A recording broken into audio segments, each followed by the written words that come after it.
একটা সমস্যার কথা প্রথমেই কিন্তু তুলে ধরছি আজকের পলিটিক্সে। মন দিয়ে শুনবেন। এই সমস্যা আমার, আপনার, সকলেরই।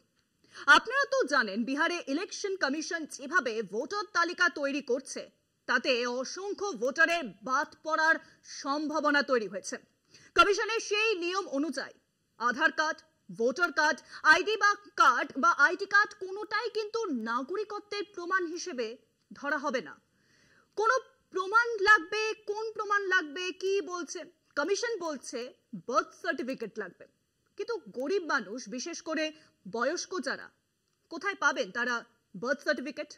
কমিশনের এই নয়া হুকুমদারিকে গণতন্ত্রের উপর আক্রমণ বলেই মনে করছেন অনেকেই।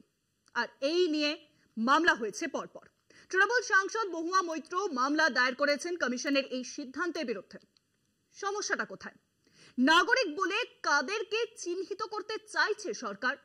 বিজেপির সমর্থক আর উগ্র হিন্দুত্ববাদীরাই কি ভারতের নাগরিক হবে শেষ পর্যন্ত?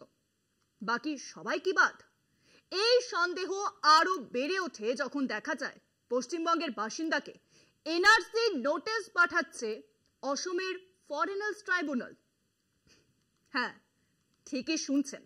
উত্তরবঙ্গের দিনহাটার এক বাসিন্দা উত্তম কুমার ব্রজবাসীকে অসমের ফরেনার্স ট্রাইব্যুনাল এনআরসি নোটিশ পাঠিয়ে নজির করেছে এবার। স্বাভাবিকভাবে চিন্তায় উত্তম কুমার ব্রজবাসী। কিন্তু কেন পাঠানো হলো এই নোটিশ? ঠিক কি হয়েছে আসুন শুনে নি উত্তম বাবু তিনি ঠিক কি বলেছেন।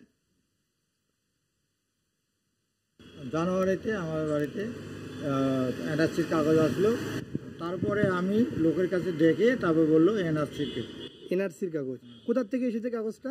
গৌহাটির থেকে। আসাম থেকে? আসাম থেকে। আসামে আপনার কোনো আত্মীয় রয়েছে? না, আমাদের কোনো আত্মীয় নেই। আমি গৌহাটি কোনোদিন যাই। এর আগে কোনোদিন আসাম যাননি? না, বাড়ি আমাদের চৌধুরীহাট সাদিলেগুড়ি। ভাবুন তো একবার, গৌহাটি থেকে নোটিশ এসেছে, অথচ উত্তম বাবু জীবনে গৌহাটি যাননি।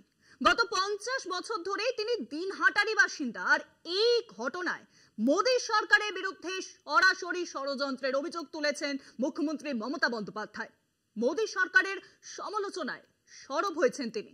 রাজবংশী সম্প্রদায়ের ওই বাসিন্দাকে অসমের ফরেনার্স ট্রাইব্যুনাল জাতীয় নাগরিক পঞ্জির নোটিশ পাঠানোয় মোদী সরকার দেশে এনআরসি চালু করতে চাইছে বলে সরব হয়েছেন মুখ্যমন্ত্রী মমতা বন্দ্যোপাধ্যায়।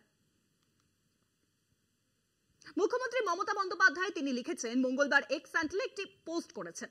সেখানে তিনি লেখেন, দিনহাটার বাসিন্দা উত্তম কুমার ব্রজবাসী 50 বছর ধরে বাংলার বাসিন্দা। তার বৈধ পত্র রয়েছে, কাগজপত্র রয়েছে, তা সত্ত্বেও অসমের ফরেনার্স ট্রাইব্যুনাল তাকে অবৈধ অনুপ্রবেশকারী সন্দেহে হেনস্থা করছে। একই সঙ্গে পদ্ম শিবিরকে তোপ দেগে তার সংযোজন। এটি আমাদের গণতন্ত্রের উপর আক্রমণ ছাড়া আর কিছুই নয়।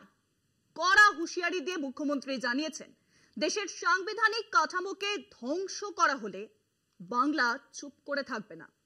পাশাপাশি তিনি আশ্বাসও দিয়েছেন উত্তম কুমার ব্রজবাসীকে।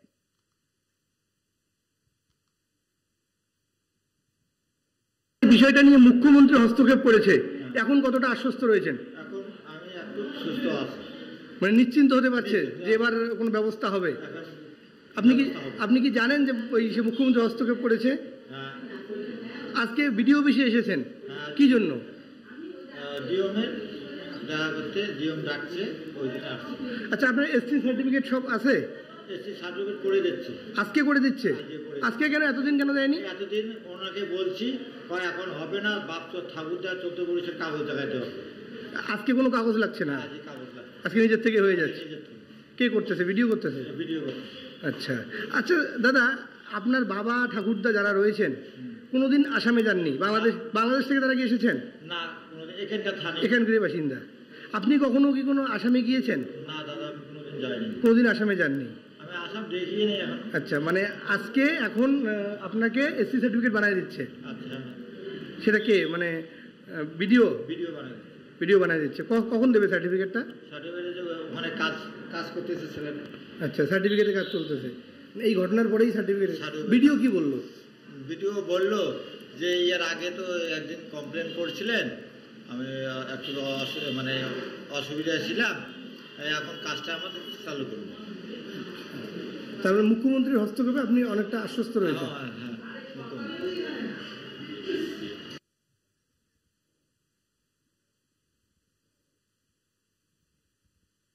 মুখ্যমন্ত্রী মমতা বন্দ্যোপাধ্যায় এই সন্দেহ প্রকাশ করেছেন ভোটার তালিকা সংশোধনের নামে বিজেপি সুপরিকল্পিতভাবে এনআরসি করার চেষ্টা করছে। এবার ভাবুন, এক মুহূর্তে যদি আপনার নাগরিকত্ব বাতিল করে মোদী সরকার, কোথায় দাঁড়াবেন তাহলে?